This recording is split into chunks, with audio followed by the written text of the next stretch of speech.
Go.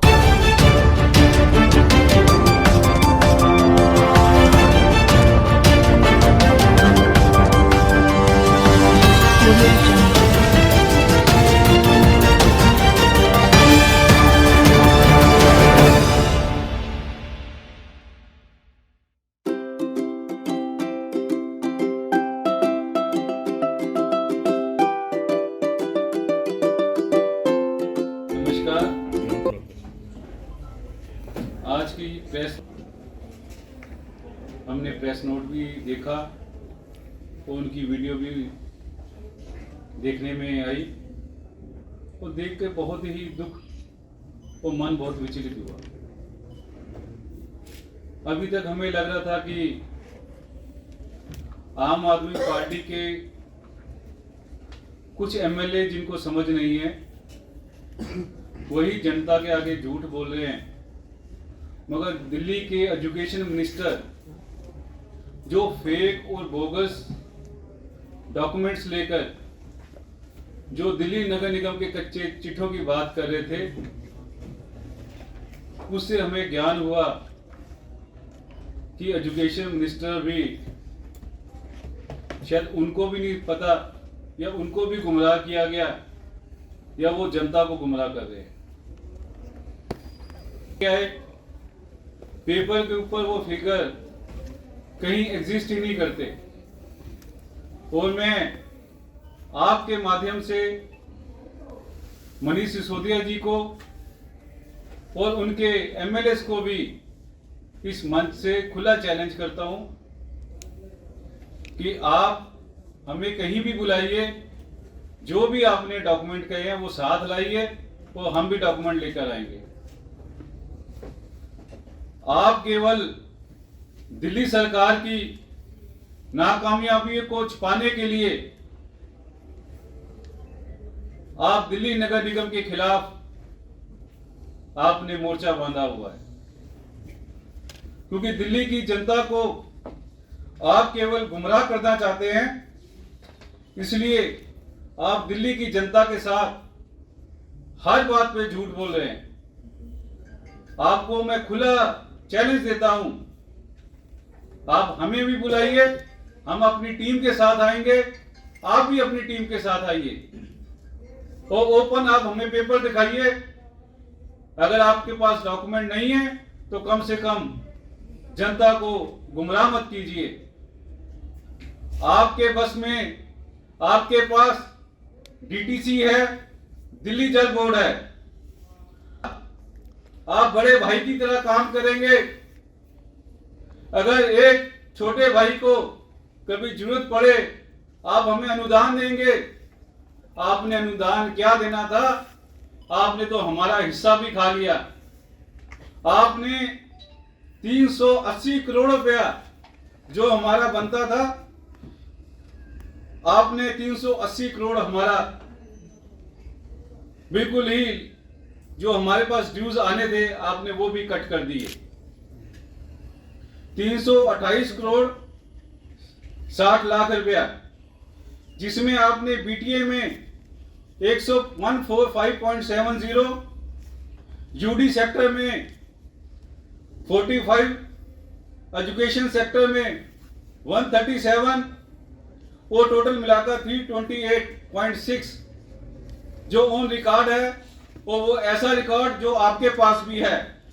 उसके अलावा आपने पिछले 2019 से लेकर आज तक 680 करोड़ रुपया 680 करोड़ रुपया जो आपने हमें देना है, आप उसको भी भूल गए।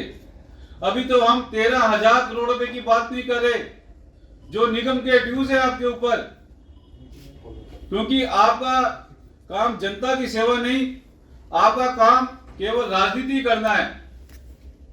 इसलिए मैं विनम्र आपसे अपील करता हूं, क्योंकि दिल्ली नगर निगम हो या दिल्ली सरकार हो, हम सबका एक ही फर्ज बनता है कि हम जनता की सेवा करें।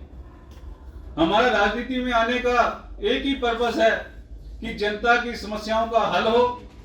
इसलिए मैं आपके माध्यम से, प्रेस के माध्यम से दिल्ली सरकार को अपील करता हूं कि अगर दिल्ली नगर निगम के अगर कोई कर्मचारी हैं, वो भी दिल्ली की जनता की सेवा कर रहे हैं। आप हमारे ड्यूज दीजिए, जिससे सफाई कर्मचारी, डॉक्टर्स, टीचर्स, नर्सिस और भी जो डिपार्टमेंट हमारे यहाँ माली है, उनकी हम सैलरी दें। और कम से कम जनता के अंदर झूठा प्रोपेगेंडा आप लोग मत कीजिए। आप लोगों से झूठ बोलना बंद कीजिए। मैं आपको वो बातें नहीं दोहराना चाहता कि जब आप मगरमच्छ के आंसू बहाना शुरू कर देते हैं। 54,000 करोड़ रुपया लोन दे रखा है, जो कई हजार करोड़ का हर साल का घाटा आप बियर कर रहे हैं। उसका एक कारण आपका मिसमैनेजमेंट और करप्शन है। आप अपने हर स्टेटमेंट से, हर जिम्मेवारी से भाग रहे हैं। आपके पास ट्रांसपोर्ट का कोई सिस्टम नहीं है। आपने पिछले 5-7 साल से कोई काम नहीं किया। एयर पोल्यूशन पीक पे है। दिल्ली को आपने गैस चैम्बर बना दिया। यमुना का जो आपने सफाई का वादा किया था, सेंटर से कई हजार करोड़ रुपया लेकर आप उस पैसे को डकार गए। आपने 500 स्कूल का वादा किया था, स्कूल तो आप ना बना पाए। आपने शराब की नगरी बना दी। 850 करोड़ रुपया, 850 आपने दुकानों का ठेका दे दिया। हर वार्ड के अंदर 3-3 शराब की जो आपने ठेके दिए, उसको मैं केजरीवाल जी से और डिप्टी सीएम साहब से पूछना चाहता हूं कि आप अपनी नाकामयाबियों से मत भागिए। दिल्ली की जनता सब जानती है। आप निगम को पंगु बनाना चाहते हैं। आप हमारे यूनियन वालों को मिसगाइड करते हैं। मगर मैं शाबाश देता हूं अपने अधिकारियों को, अपने कर्मचारियों को, जिन्होंने आपकी एक बात भी ना मानी।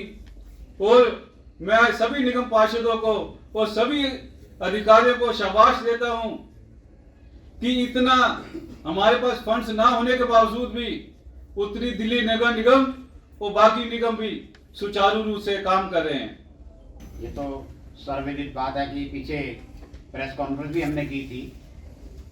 328 करोड़ रुपया जो हमारा 20% उन्होंने काटा, उसके अगेंस्ट हमारे कमिश्नर ने चिट्ठी लिखी एलजी को, और एलजी साहब ने कमिश्नर को सीएम को चिट्ठी लिखी। ये सब बात सब जानते हैं। इसके साथ साथ 380 और पिछले 3 साल का आप लोगों को जानकारी दी कि 660 करोड़ रुपए हमारा, वो भी उसकी डिटेल पूरी यहाँ लिखी हुई है, वो आपको बाद में दे दें। लेकिन मैं जो मुद्दे उठाना चाहता हूँ आप लोगों की जानकारी में, वो सीधी सी बात ये है कि जब मैंने भी उनकी पीसी देखने की कोशिश करी, तो आदरणीय उप मुख्यमंत्री माननीय मनीष सिसोदिया जी जैसे ही वो आके बैठे, तो उनकी बॉडी लैंग्वेज ऐसी थी, तो मैं ये समझ रहा था आज तो हमारी खैर नहीं है, न जाने प्रेस कॉन्फ्रेंस में क्या ये छोड़ने जा रहे हैं। लेकिन जैसे ही उन्होंने बात शुरू करी, तो मुझे वो दिन याद आ गए कि जब केजरीवाल जी ने शुरू में लोगों को भ्रमित करने के लिए झूठ का सहारा लेके और दिल्ली में सरकार अपनी बनाई, और आज भी वो चीज़ें दोहराई जा रही हैं बिल्कुल, कि वो इतना झूठ का सहारा लेके, और आज लोग बार बार पूछते हैं कि कहाँ गए स्कूलों के कमरे, कहाँ गए कॉलेज, ये जो जितने वादे आपने किए थे। तो मुझे वही बात नज़र आ रही थी कि अब एमसीडी में वो आने के लिए इतने उत्सुक हैं।